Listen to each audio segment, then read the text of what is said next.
दोस्तों, क्या हुआ जब डीएम साहिबा कुंभ मेले में स्नान करने पहुंची और वहां उनका तलाकशुदा पति जो अब नागा साधु बनकर भीख मांग रहा था, उनका सामना हुआ। इसके बाद डीएम मैडम ने जो किया उसे सुनकर आपके भी होश उड़ जाएंगे। ये घटना है उत्तर प्रदेश के प्रयागराज शहर की, जहां एक निम्न मध्यम वर्गीय परिवार में एक बेटी का जन्म हुआ था। परिवार में पहले भी कई लड़कियां जन्मी थी और जब फिर से एक लड़की का जन्म हुआ तो परिवार के लोग मायूस हो गए। सभी को बेटा चाहिए था, लेकिन बेटी के जन्म पर कोई खुश नहीं था। बच्ची का नाम कविता रखा गया। कविता के पिता का नाम दीनदयाल और माँ का नाम सावित्री था। कविता बचपन से ही पढ़ाई में बहुत होशियार थी। वह प्रयागराज के ही एक सरकारी स्कूल में पढ़ाई करती थी और हमेशा अपनी कक्षा में सबसे ज़्यादा अंक लाकर पास होती थी। उसके स्कूल के शिक्षक अक्सर उसके माता पिता से कहा करते थे कि उनकी बेटी बहुत होशियार है और इसका भविष्य उज्ज्वल है।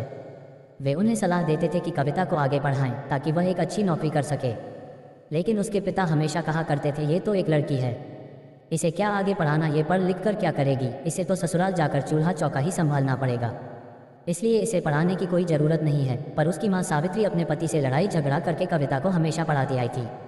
धीरे धीरे समय बीत रहा था और अब कविता 10वीं कक्षा में पढ़ाई कर रही थी।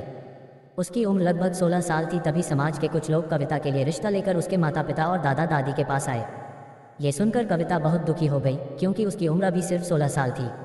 लेकिन उसके पिता दीनदयाल बहुत खुश थे, क्योंकि लड़के वाले एक अमीर खानदान से थे। वे चाहते थे कि जल्दी से कविता की शादी करके इस जिम्मेदारी से मुक्त हो जाएं। कविता के दादा दादी भी इस रिश्ते के लिए तैयार हो गए, लेकिन उसकी माँ सावित्री अब भी उदास थी। सबने बिना कविता की रजामंदी पूछे और उसकी पसंद नापसंद जाने बिना ही इस रिश्ते के लिए हाँ कर दी। लड़के की उम्र करीब 19 साल थी, जबकि कविता की सिर्फ 16 साल। जब कविता को पता चला कि उसकी शादी के लिए रिश्ता तय कर दिया गया और कुछ दिनों में उसकी शादी होने वाली है, तो वह बहुत दुखी हो गई। उसने अपनी माँ से कहा, माँ मुझे आगे पढ़ाई करनी है, मुझे अभी 11वीं और 12वीं की परीक्षा भी देनी है, मैं आगे पढ़ना चाहती हूँ, मुझे शादी नहीं करनी है। लेकिन उसकी माँ सावित्री भी क्या कर सकती थी, वह भी अपने सास ससुर और पति के आगे मजबूर थी। एक दिन उन्होंने अपने पति दीनदयाल से कहा, अभी कविता शादी नहीं करना चाहती है, उसे पढ़ाई करने दीजिए, इसकी शादी हम बाद में करवा देंगे। ये सुनकर दीनदयाल बहुत गुस्से में आ गए। उन्होंने सावित्री को खूब मारा और प्रताड़ित कहते हुए, तू ही इस लड़की को बिगाड़ रही है, बड़ी होकर यह किसी लड़के के साथ भागकर शादी कर लेगी और मेरा नाम समाज में डुबा देगी। इससे अच्छा है कि मैं अभी इसकी शादी करके इस समस्या से छुटकारा पा लूँ। ये सब सुनकर कविता बहुत दुखी हो गई। अपनी माँ को मार खाते हुए देखकर वह भी पिघल गई और शादी के लिए हाँ कर दी। इसके बाद उसकी 10वीं की परीक्षा हुई, जिसमें वह अच्छे नंबरों से पास हुई। लेकिन अब उसकी शादी की तारीख पास आ गई और उसे यह बाल विवाह करना पड़ा, जो वह नहीं चाहती थी। शादी के अगले दिन कविता ने अपने पति से बात करने की कोशिश की, लेकिन उसका पति ना तो उसकी ओर देखता था और ना ही उसके करीब आता था। शादी के बाद भी दोनों के बीच दूरियां बनी रही। कविता अपने सास ससुर और घर के अन्य लोगों की सेवा करती थी। वह सुबह जल्दी उठकर खाना बनाती, घर की सफाई करती और धीरे धीरे उसके सास ससुर भी उसे प्रताड़ित करने लगे। आए दिन वे उसे ताने मारते और ढेर सारा काम करवाते। अब उसका पति भी धीरे धीरे प्रताड़ना में शामिल हो गया। वह रोज रात को शराब पीकर आता और कविता को परेशान करता और बिना किसी बात के शोषित करता और परेशान करता था। कविता धीरे धीरे बहुत ज़्यादा परेशान हो रही थी। एक दिन वह अपने माता पिता के घर जाती है, जहां वह अपनी माँ और अपने पिता को अपने साथ हो रहे अत्याचार के बारे में बताती है।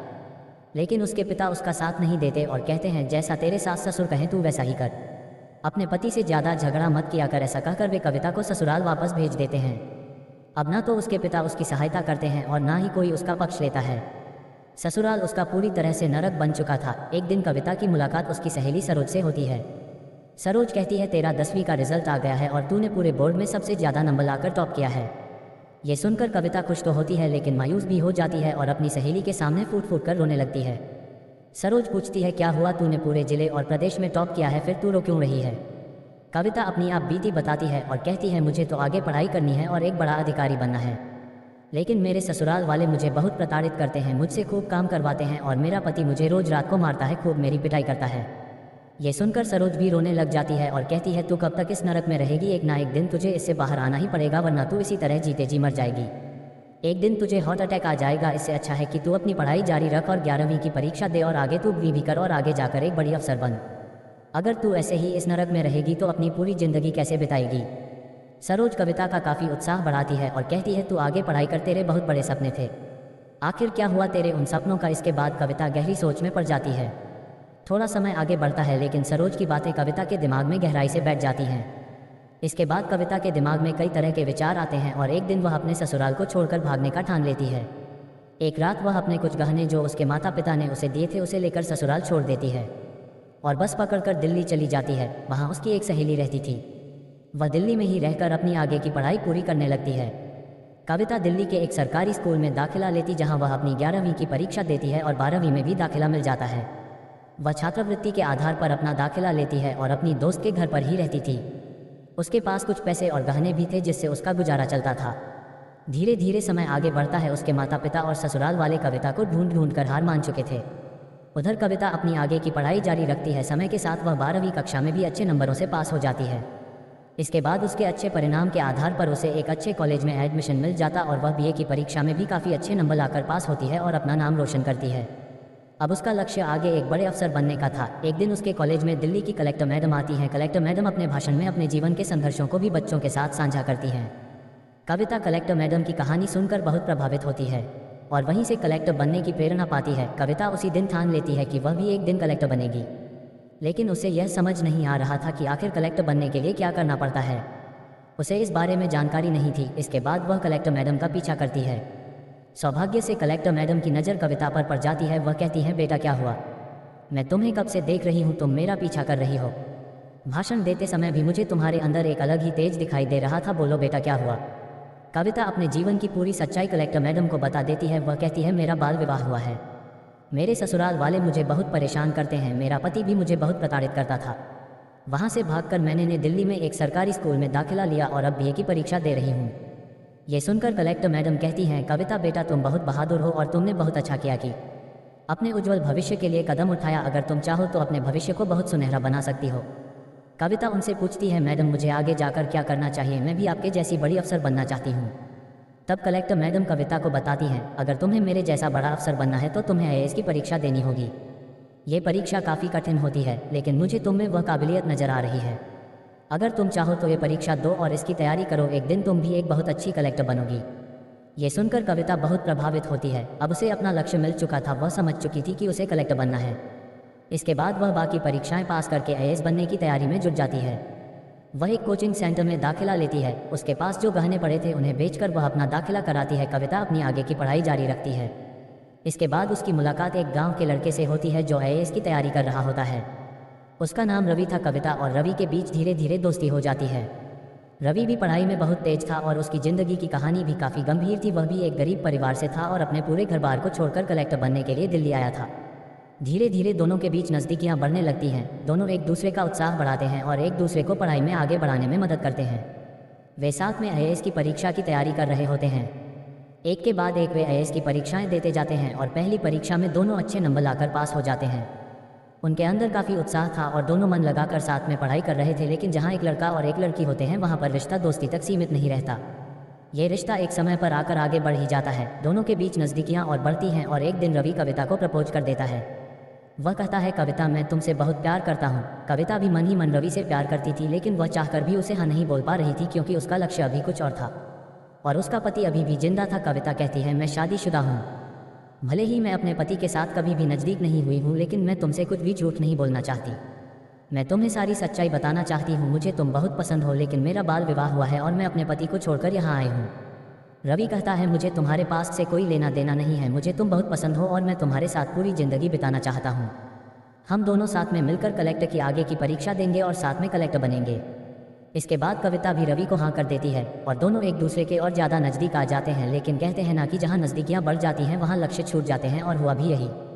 धीरे धीरे रवि का पढ़ाई से मन हट रहा था, जबकि कविता का ध्यान अपने लक्ष्य पर केंद्रित था। वह अपनी परीक्षा की तैयारी पूरी जोरों शोरों से कर रही थी, लेकिन रवि के मन में सिर्फ कविता के ही ख्याल थे। अब अगली परीक्षा आ चुकी थी। कविता ने अपना पेपर खूब अच्छे से दिया और रवि ने भी अपना पेपर दिया, लेकिन परिणाम उम्मीद के बिल्कुल उलट निकले। कविता अपनी परीक्षा में अच्छे नंबरों से पास हुई, जबकि रवि फेल हो जाता। ये देखकर रवि काफ़ी ज़्यादा दुखी हुआ। कविता ने भी रवि से कहा, हम कुछ समय के लिए अब दूर रहेंगे, क्योंकि अगर हम दोनों ऐसे ही साथ रहेंगे तो इसका असर हमारी पढ़ाई पर पड़ेगा और अब आखिरी पड़ाव आ चुका है। कविता ने रवि की बात सुनी और खुशी के मारे उसकी आंखों में आंसू आ गए। उसने कहा, तुम सच में मुझे ऐसा सुनाए हो क्या? मैंने सच में कलेक्टर बनने के लिए टॉप किया है? रवि हंसते हुए कहता है, हाँ, तुमने पूरे ज़िले में टॉप किया है और अब तुम्हें कलेक्टर बनने का अवसर मिलेगा। मुझे खुशी है कि तुमने ये साबित कर दिया कि किसी भी मुश्किल को पार कर बड़े लक्ष्य को हासिल किया जा सकता है। कविता की आंखों में आंसू थे, लेकिन वह अपने आंसुओं को छिपा नहीं पाई। उसने कहा, यह सब तुमसे मिले समर्थन, प्रेरणा और मेहनत के कारण हो सका।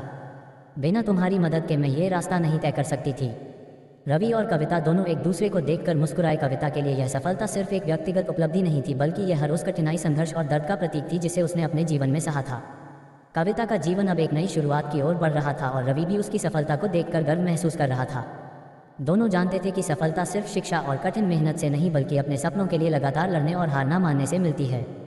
अगले कुछ दिनों में कविता का इंटरव्यू हुआ, जिसमें उसने शानदार प्रदर्शन किया और अपनी पूरी तैयारी को साबित किया। परिणाम आया और कविता ने कलेक्टर बनने का सपना पूरा किया।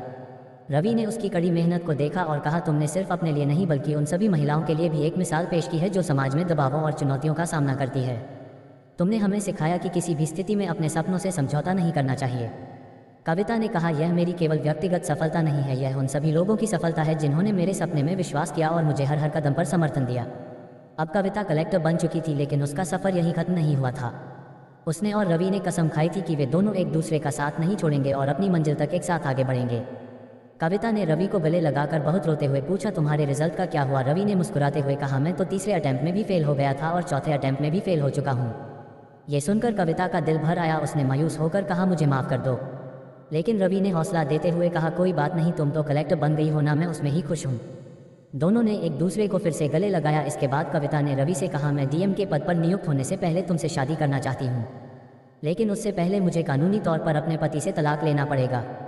कविता ने अपने पति को तलाक का नोटिस भी जारी किया, लेकिन उधर से कोई जवाब नहीं आया। धीरे धीरे समय बीतता गया और रवि और कविता दोनों साथ रहने लगे। वे अब भी शादी नहीं कर पा रहे थे क्योंकि कविता का अपने पहले पति से तलाक नहीं हो रहा था। इतने में कविता की पहली पोस्टिंग उत्तर प्रदेश के लखनऊ शहर में हो गई, जहां उसे अपना कार्यभार संभालना था। सबसे पहले कविता अपनी मां से मिलने घर गई। उसने घर जाकर अपनी मां को ढूंढा, जो किचन से बाहर आए। अपनी बेटी को सामने देखकर मां खुशी से झूम उठी। उन्होंने कविता को गले लगाया और कहा, बेटी तू कहाँ गई थी? इतने साल हम सब बहुत परेशान थे। कविता ने अपनी मां को बताया, मां मैं दिल्ली में थी, वहाँ मैंने खूब मेहनत की और आज मैं कलेक्टर बन गई हूँ। ये सुनकर उसकी मां की आंखों में आंसू आ गए और उन्होंने अपने पति को बुलाया। कविता के पिता अपनी बेटी को देखकर खूब रोने लगे और कहते हैं, बेटा मुझे माफ़ कर दे। इस समाज में बेटियों के साथ इतना गलत होता है, जिसके चलते मैंने तेरी नाबालिग अवस्था में ही शादी करवा दी थी।